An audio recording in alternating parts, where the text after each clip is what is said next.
नमस्कार दोस्तों, स्वागत है आपका आपके अपने YouTube चैनल स्टॉक ट्रेडिंग मंत्रा पर। तो अपने ऑप्शन ट्रेडिंग की जो सीरीज़ है उस सीरीज़ का आज पहला टॉपिक है व्हाट आर ऑप्शंस। तो समझते हैं कि ऑप्शंस क्या हैं। इसको मैं एक आपको सिंपल एनालॉजी से समझाने की कोशिश करता हूँ कि ये दो लोग हैं, ए और बी। मिस्टर ए जाते हैं मिस्टर बी के पास घर खरीदने के लिए कि मुझे घर ख़रीदना है। तो मिस्टर बी कहते हैं कि ठीक है, ये घर है और इसकी वैल्यू 1 करोड़ रुपये है। तो मिस्टर ए एग्री हो जाते हैं कि ठीक है, 1 करोड़ रुपये मैं ये घर में ख़रीदना चाहूँगा। तो वो कहते हैं कि लेकिन मैं 3 महीने बाद आपको पैसे दूंगा। तो कहते हैं मिस्टर बी कहते हैं ठीक है, आप 3 महीने बाद दे दीजिए, लेकिन टिल देन आपको एक इस पीरियड के लिए आपको एक टोकन देकर जाना पड़ेगा मुझे। तो वो 1 लाख रुपये आप मुझे टोकन मनी दे दीजिए। तो इस तरह से ए और बी के बीच में एक एग्रीमेंट होता है, एक कॉन्ट्रैक्ट होता है। एक अंडरलाइंग एसेट, यहाँ पर अंडरलाइंग एसेट क्या है? This is underlying asset, house. Underlying asset के लिए एक एग्रीमेंट होता है जिसकी यहाँ पर वैल्यू है 1 करोड़ रुपये और कितने पीरियड के लिए? 3 महीने। यानी कि 3 महीने का ये कॉन्ट्रैक्ट का यानी कि इसमें एक डेट है जिस दिन ये कॉन्ट्रैक्ट एक्सपायर होगा, यानी कि जिस दिन इसकी वैलिडिटी ख़त्म हो जाएगी। और इस कॉन्ट्रैक्ट को एग्जीक्यूट करने के लिए टोकन मनी हो गई इसमें 1 लाख रुपये। तो ये जो एग्रीमेंट है इसी को हम ऑप्शन कहते हैं। यानी कि इस एग्रीमेंट के साथ में मिस्टर ए के पास अभी ये ऑप्शन है कि वो 3 महीने की जो उसकी एक्सपायरी डेट है उस एक्सपायरी डेट पे मिस्टर बी के पास जाएं और 1 करोड़ रुपये पे करें और इस घर को ख़रीद लें।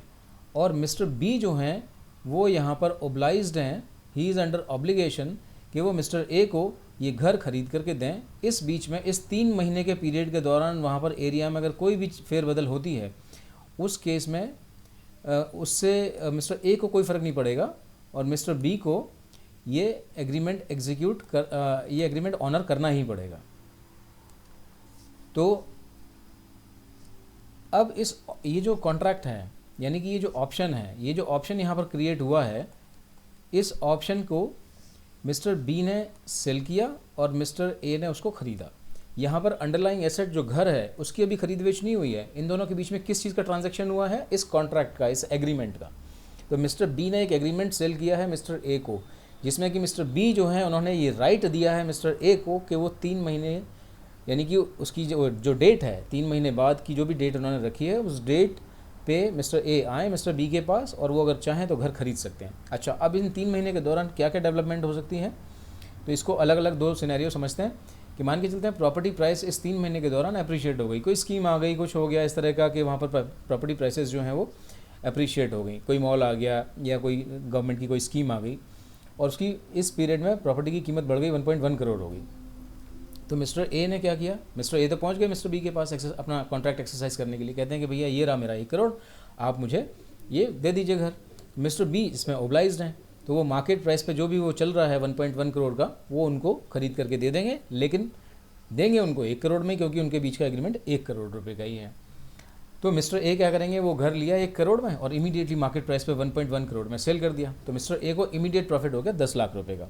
लेकिन यहाँ पर एक चीज़ समझने वाली है कि जो टोकन मनी थी वो टोकन मनी उस एग्रीमेंट के लिए थी और वो घर की कीमत में एडजस्ट नहीं होगी।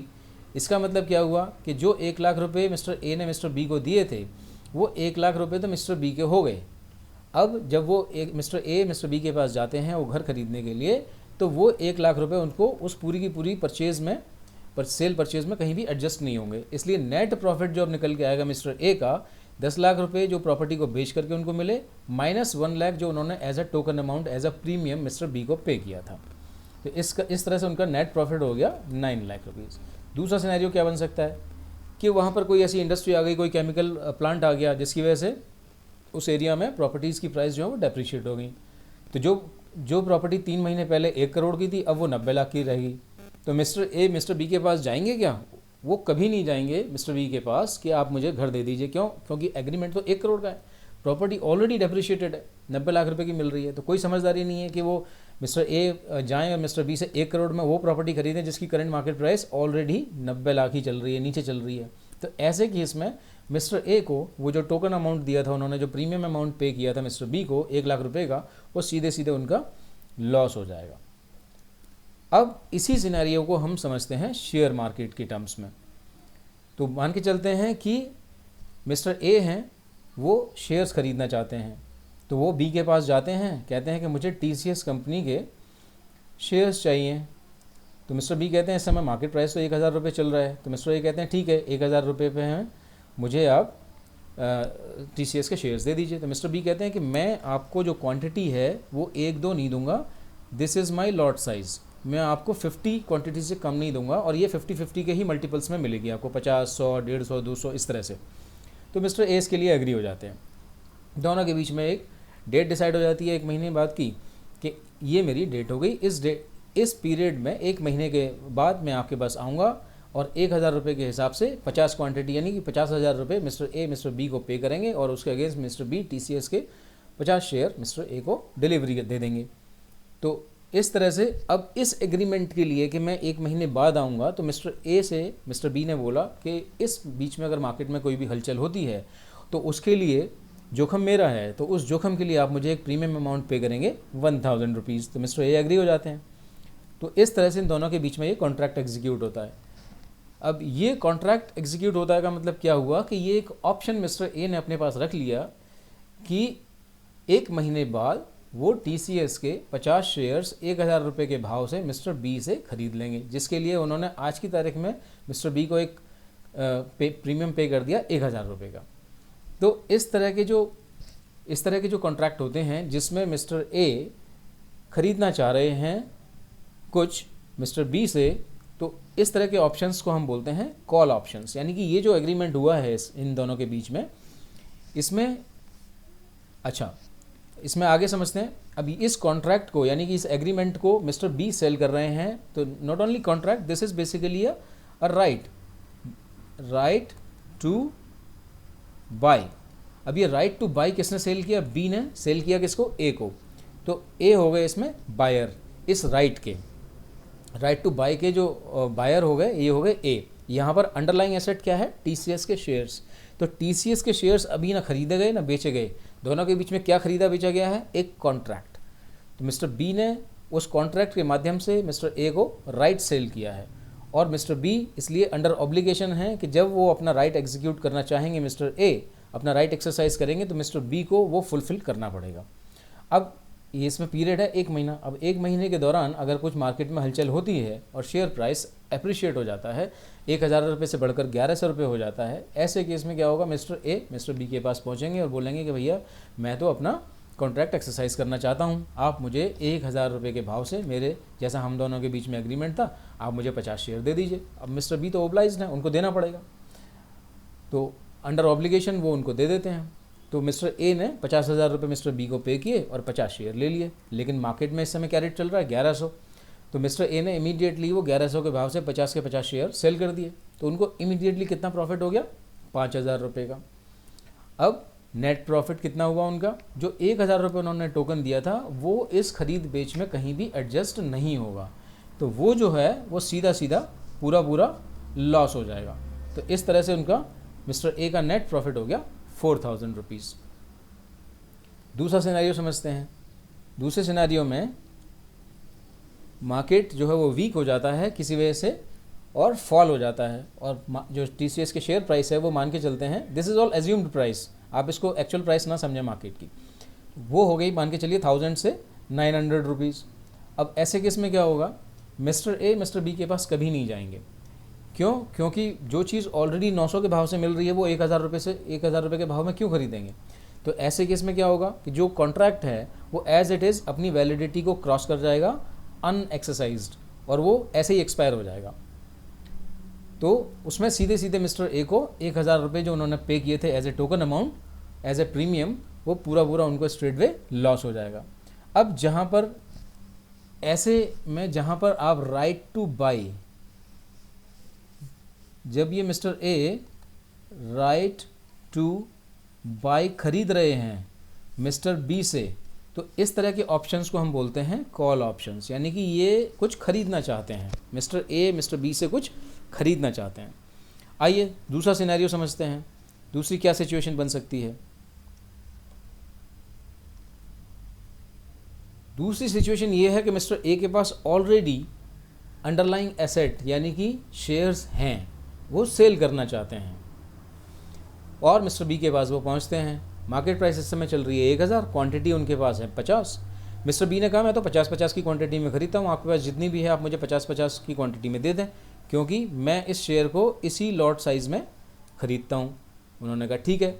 दोनों के बीच में 1 महीने की एक डेट एग्रीमेंट हो जाती है।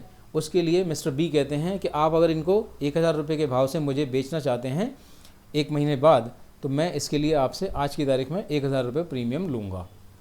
तो ये 1000 रुपये का जो टोकन अमाउंट है, ये टोकन अमाउंट वो पे कर देते हैं। दोनों के बीच में कॉन्ट्रैक्ट एग्जीक्यूट हो जाता है। अब यहाँ पर अंडरलाइंग एसेट हो गया आपका टीसीएस के शेयर्स। तो अब ये जो कॉन्ट्रैक्ट हुआ, ये कॉन्ट्रैक्ट को मिस्टर बी ने सेल किया मिस्टर ए को। Now what is this contract? This contract is right to sell. ये राइट टू सेल का जो अधिकार है, मींस अंडरलाइंग एसेट को बेचने का जो अधिकार है, वो मिस्टर ए ने खरीदा मिस्टर बी से। अब आप यहाँ कंफ्यूज मत होइएगा, अंडरलाइंग एसेट जो है वो अभी खरीदा बेचा नहीं गया, बेचा खरीदा गया है राइट, दैट इज कॉन्ट्रैक्ट। तो ये right to sell mister B ने बेचा मिस्टर ए को, यानी कि वो mister A underlying asset TCS के 50 शेयर्स बेच सकते हैं एक पर्टिकुलर भाव पे, यानी 1000 रुपये के भाव पे, और 1 महीने के बाद एक निश्चित डेट पे। उस चीज़ का जो राइट है वो मिस्टर ए ने खरीद लिया मिस्टर बी से। अब मार्केट ऊपर जाए नीचे जाए, इर्रेस्पेक्टिव मिस्टर ए से मिस्टर बी खरीदेंगे, मिस्टर बी इस चीज़ के लिए ओब्लाइज्ड हैं। तो ये ऑब्लिगेशन इन्होंने ले लिया राइट टू सेल बेच करके। अब समझते हैं क्या क्या सिनेरियो बन सकते हैं। मान के चलते हैं कि मार्केट में वीकनेस आई और शेयर का भाव गिर गया, 900 रुपये का हो गया, लेकिन मिस्टर बी तो ओब्लाइज्ड है, वो he is under obligation, he has to buy at 1000 rupees. तो मिस्टर ए तो पहुंच गए अपना राइट एक्सरसाइज करने के लिए। उन्होंने कहा भैया ये रहे मेरे 50 शेयर, 1000 रुपये का भाव हमारा एग्रीड था, आज हो गई इसकी एक्सपायरी डेट, तो ये आप मुझसे ख़रीद लीजिए। मिस्टर ए ने उठा करके उनको बेच दिया, 50,000 रुपये उनको इमीडिएटली मिल गए। अब चूँकि मार्केट में ऑलरेडी रेट चल रहा है 900 रुपये का, तो मिस्टर ए ने क्या किया, जो अभी अभी 50 बेचे थे वो 900 के भाव से वापस से 50 खरीद लिए 45,000 रुपये में। तो इस तरह से मिस्टर ए को इमीडिएटली 5,000 रुपये का प्रॉफिट हो गया। लेकिन उनका नेट प्रॉफिट कितना हुआ, इसमें से जो ये टोकन अमाउंट है ये लेस हो जाएगा, क्योंकि वो इस पूरी के पूरी खरीद बेच के प्रोसेस में कहीं भी एडजस्ट नहीं होता। इस तरह से मिस्टर ए का नेट प्रॉफिट हो गया 4,000 रुपीज़। दूसरा सिनेरियो समझते हैं। दूसरे सिनेरियो में क्या है कि शेयर प्राइस हो गई अप्रिशिएट, और जो 1000 रुपये का एग्रीड प्राइस था उसकी बजाय मार्केट में माल बिक रहा है कितना, 1100 रुपये का, यानी कि टीसीएस के शेयर्स का दाम बढ़ गया, मार्केट में तेज़ी आ गई। ऐसे केस में क्या होगा, मिस्टर ए मिस्टर बी के पास जाएंगे क्या 1000 रुपये में बेचने के लिए? बिल्कुल नहीं जाएंगे। जब मार्केट में ऑलरेडी वो माल 1100 रुपये का बिक रहा है, तो वो 1000 रुपये में किसी को क्यों बेचेंगे? तो मिस्टर ए मिस्टर बी के पास कभी नहीं जाएंगे, और इस तरह से उनका जो प्रीमियम है वो सीधे सीधे उनको बतौर लॉस लेना पड़ेगा। तो जहाँ पर राइट टू सेल हम खरीदते बेचते हैं, इस तरह के एग्रीमेंट्स को हम कहते हैं पुट ऑप्शंस। पुट ऑप्शंस वो हैं जिनमें राइट टू सेल खरीदा बेचा जाता है। और कॉल ऑप्शंस कौन से होते हैं? जिनमें राइट टू बाई खरीदा बेचा जाता है। तो आई होप आपको ये कंसेप्ट समझ में आया होगा कि कॉल क्या है, पुट क्या है, ऑप्शन क्या है। Option is nothing but right, दोनों के बीच में एक एग्रीमेंट जिसमें अंडरलाइंग एसेट की खरीद बेच ना हो करके दोनों के बीच में एक राइट की खरीद बेच होती है, जिसमें जैसे यहाँ इस केस में मिस्टर बी जो हैं वो इसके सेलर हैं और जो मिस्टर ए हैं वो इसके बायर हैं। अगर ये पुट ऑप्शन है तो इस केस में वो राइट टू सेल खरीद रहे हैं, अगर ये कॉल ऑप्शन है तो वो राइट टू बाई खरीद रहे हैं। आई होप आपको ये समझ में आया होगा। अगर आपको एक बार में ये नहीं भी समझ में आया हो तो मैं आपसे रिक्वेस्ट करूँगा आप इस वीडियो को एक बार नहीं 2 बार 3 बार जितनी बार देखना चाहें देखिए, जिससे कि आपको ये कंसेप्ट पूरी तरह से क्लियर हो जाए। आप इसको बार बार देखेंगे ज़रूर समझ में आएगा। कंसेप्ट सिंपल है, थोड़ी सी कॉम्प्लेक्सिटी इसमें पुट ऑप्शन में थोड़ा सा मुश्किल पड़ता है कि इसमें वो बेच भी रहे हैं और वो ख़रीद भी रहे हैं। तो अंडरलाइंग एसेट को वो बेच रहे हैं और उसके लिए जो कॉन्ट्रैक्ट कर रहे हैं, जो राइट वो ख़रीद रहे हैं, वो पुट ऑप्शन बेसिकली उसमें ख़रीद रहे हैं। दोस्तों, अगर आपको ये कोशिश हमारी पसंद आई हो तो आप इसको अपने दोस्तों के बीच में शेयर करें। नीचे कमेंट करें आपको कैसी लगी, इसमें क्या इंप्रूवमेंट हो सकता है, इसके बारे में सजेशन दे सकते हैं। अगर आप चैनल पे नए हैं तो प्लीज़ सब्सक्राइब करें और बेल आइकन हिट करना बिल्कुल ना भूलें, क्योंकि तभी आपको सबसे पहले नोटिफिकेशन मिलेगा आने वाले सभी वीडियोज़ का। इस टॉपिक को यहीं कंक्लूड करते हैं। Thank you very much. मिलते हैं आपसे अगले टॉपिक के साथ नई